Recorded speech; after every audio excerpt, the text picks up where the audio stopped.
ప్రజాపాలనపై తెలంగాణ రాష్ట్ర ప్రజలు సంతృప్తి వ్యక్తం చేస్తున్నారని మంత్రి వివేక్ వెంకటస్వామి తెలిపారు.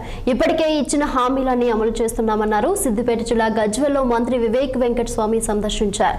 సమీకృత మార్కెట్ భవనాల నిర్మాణంతో పాటు పత్తి మార్కెట్ యార్డు ప్రహారీ గోడ నిర్మాణానికి వివేక్ శంకుస్థాపన చేశారు. ఇక వడ్లకు బోనస్ విషయంలో కేబినెట్ లో చర్చ జరిగిందని, త్వరలోనే రైతుల అకౌంట్లోకి బోనస్ వస్తుందని వెల్లడించారు మంత్రి వివేక్ వెంకటస్వామి. మార్కెట్ ఇక్కడ ఈ వెజిటబుల్ మార్కెట్కి ఇన్కమ్ వచ్చే అవసరం ఉంది. తుమ్మల నాగేశ్వరరావు గారు ఇమ్మీడియట్లీ శాంక్షన్ 3 కోట్ల రూపాయలు శాంక్షన్ ఇచ్చి ఈ షాప్స్ ఏదైతే కట్టాలో కట్టుకుంటే ఇన్కమ్ కూడా వస్తుంది.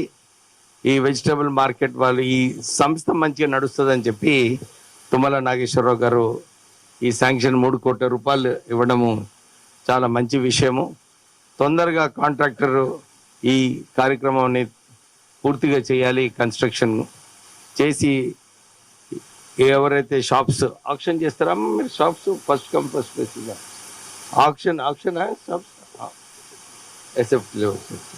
సో తొందరగా అది కూడా చేసుకుంటే మీకు రెగ్యులర్గా మీరు చెప్పినట్టు మంచి ఇన్కమ్ వస్తుంది.